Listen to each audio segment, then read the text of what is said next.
Hello students, आज बतलाएंगे नियामक ज्यामिति का बेस्ट फार्मूला जो एग्जामिनेशन में आएगा। एक ही फार्मूला है और उसी पर ज़्यादातर 3 तरह का क्वेश्चन पूछेगा। वो आज का टॉपिक है त्रिभुज का क्षेत्रफल। तो त्रिभुज का क्षेत्रफल में क्वेश्चन आएगा क्या? त्रिभुज के क्षेत्रफल निकालना होगा। तो त्रिभुज का 3 शीर्ष दिया रहेगा, ध्यान देना है, और 3 शीर्ष का वो फार्मूला जान जाना है। उस पर क्वेश्चन क्या पूछेगा, ध्यान से खाली प्लस माइनस करना होगा, इनटू डिवाइड, और कुछ नहीं। तो यहाँ पर ध्यान देना है कि त्रिभुज का क्षेत्रफल पहले हम सिखाएंगे। अच्छा, तो क्वेश्चन पूछेगा त्रिभुज का क्षेत्रफल ज्ञात करें। 3 गो शीर्ष दिया है। दूसरा क्या पूछ सकता है? एक होता है संरेख। 3 पॉइंट दिया रहेगा, सिद्ध करना है कि संरेख है कि नहीं। संरेख कोलिनियर का मतलब होता है तीनों पॉइंट एक ही लाइन पर हो, यानी एक लाइन का क्षेत्रफल क्या होगा? 0। तो जब हम त्रिभुज का क्षेत्रफल ही निकालेंगे और यदि 0 आ गया तो संरेख है। फिर तीसरा क्वेश्चन, 3 बिंदु में कोई बिंदु के स्थान पर k लिख दे, x लिख दे, m लिख दे, p लिख दे।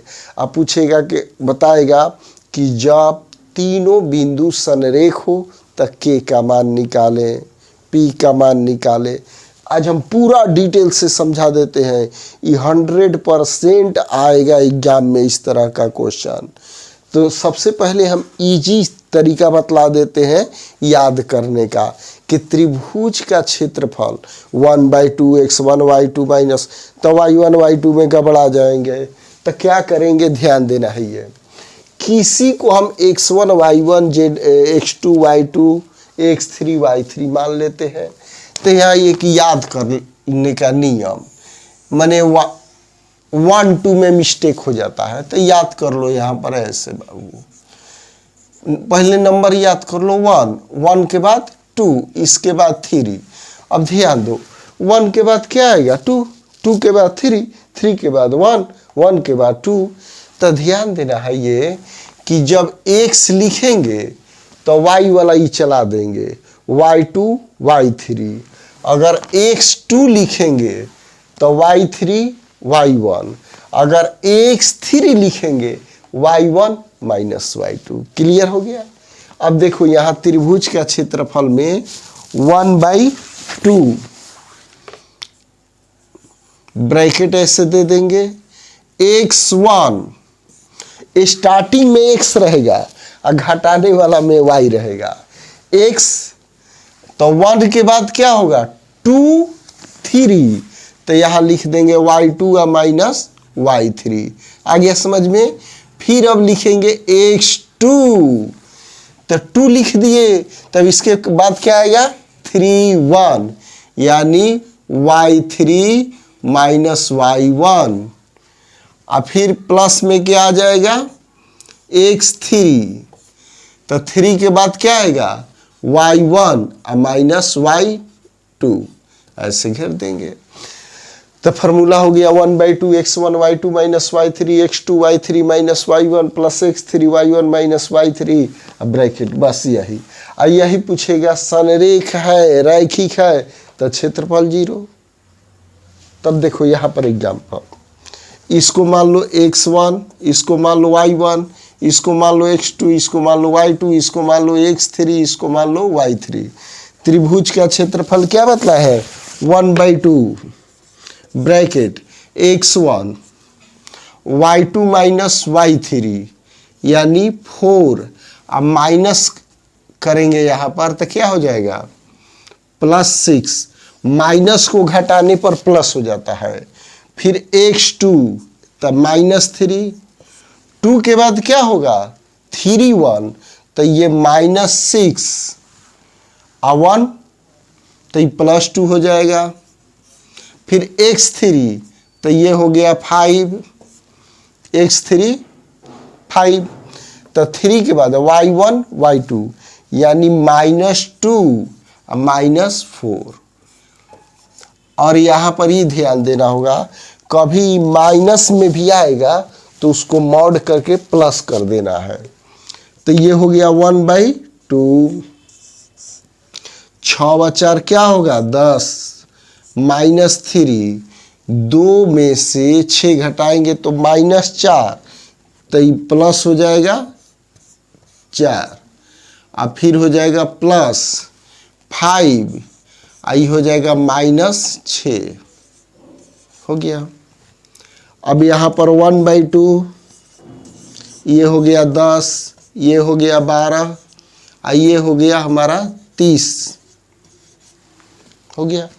ये आ गया समझ में। x3 तो y1 और -y2, तो दोनों माइनस है तो जोड़कर 6 लिख दिए, तो 6 × 5 = 30 हो गया। फिर यहाँ पर ध्यान देना ही है, 1/2 हो गया, मॉड दे देते हैं, तो ये हो गया 22 में से 30 घटा देंगे तो -8, तो यही हो गया 8/2।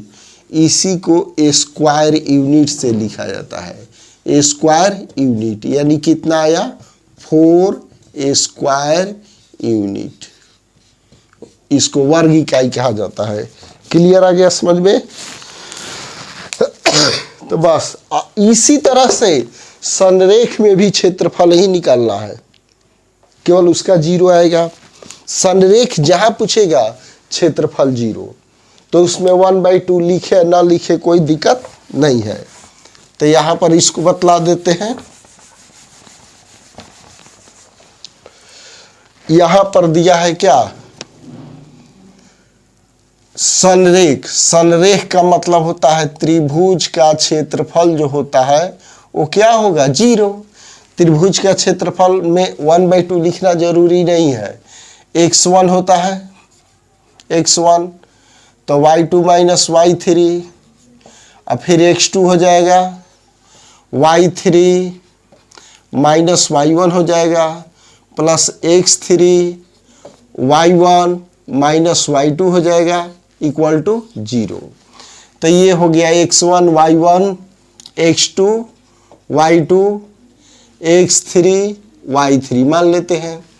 तो यहाँ पर x1 क्या दिया है 8, y2 -4, y3 तो ये +5 हो जाएगा, x2 3, y3 -5, y1 1, x3 2, y1 1, y2 तो ये +4 हो जाएगा = क्या हो गया 0। अब यहाँ पर ध्यान देना है, 8 ये तो 1 होगा, ये 3 × -6 होगा, +2 × 5 हो गया। अभी चेक करना है हमको, ये अभी हम 0 नहीं लिखेंगे, पहले होता है 0, लेकिन अब यहाँ इसको सॉल्व करने के बाद ये हो गया क्या त्रिभुज का क्षेत्रफल, ये हो गया हमारा त्रिभुज का क्षेत्रफल। तो ये हो गया हमारा 8, ये हो गया 18, 5 दूनी 10, 10 हो गया। तो 10 8 18 -18 = 0, यानी त्रिभुज का क्षेत्रफल 0 है, इसलिए तीनों बिंदु संरेख है। क्लियर आ गया समझ में? अब यहाँ पर देखो, अब यहाँ पर क्वेश्चन दे देगा, ये तीनों पॉइंट संरेख है तो k का मान निकाले, यानी k के स्थान पर क्या रखने पर वो संरेख होगा, यानी k का वैल्यू क्या रखने पर त्रिभुज का क्षेत्रफल 0 होगा। तो अलग थोड़े क्वेश्चन हम दिए हैं, यही तो क्वेश्चन है, 8 1 3 माइनस, यानी ये आंसर होगा। तो लेकिन निकालेंगे कैसे? इसी तरह से त्रिभुज का क्षेत्रफल लिख देंगे ऐसे, क्या त्रिभुज का क्षेत्रफल, त्रिभुज का क्षेत्रफल 1/2 हटा देते हैं तो क्या हो जाएगा, त्रिभुज का क्षेत्रफल 0 होता है, तो यहाँ हो जाए x1, इसको x1 y1 x2 y2 x3 y3 मान लिए। x1 y2 y3, यही चीज है, केवल 3 के स्थान पर k हो जाएगा। तो ये प्लस k हो गया x2 y3 y1 x3 2 y1 1 y2, तो ये +4 संरेख है, यानी क्षेत्रफल हमारा क्या आएगा 0। तो ये हो गया है हमारा 8 प्लस k इंटू -6 प्लस ये हो गया 10 इक्वल टू 0 हो गया। अब यहाँ पर हो गया क्या 10 8 18, इसको इधर ले जाएंगे तो 6k हो गया। तो k इक्वल टू 18/6, तो ये हो गया 3। तो k का वैल्यू 3 आ गया। k का वैल्यू क्या था 3। तो क्वेश्चन ज़्यादा नहीं होता है, मेन उसका बेसिक कंसेप्ट। अब त्रिभुज का क्षेत्रफल इजी से समझ में आ गया होगा, क्योंकि कुछ है ही नहीं, खाली ये फार्मूला जान लेना है। जहां पर संरेख है, संरेख प्रूव करना है, तो क्या करेंगे क्षेत्रफल निकाल देंगे। यदि वो 0 आ गया तो संरेख है, संरेख है तो k का वैल्यू निकाले। और इसमें भी क्या करेंगे, त्रिभुज का क्षेत्रफल निकालकर 0 कर देंगे और इसके बाद समीकरण के द्वारा k का वैल्यू निकाल देंगे। और क्या पूछेगा, त्रिभुज का क्षेत्रफल निकाले, तो डायरेक्ट इस फार्मूला पर बैठा देंगे। बस आ गया होगा समझ में, एकदम इजीली समझ में आ गया होगा। अब बोर्ड के एग्जाम में ये क्वेश्चन आ जाए या ये क्वेश्चन, हाँ यही है, अंक बदल देगा, यही थोड़ी आएगा। तो इसका बेसिक जानना जरूरी है, कौन क्वेश्चन को किस ढंग से बनाएंगे।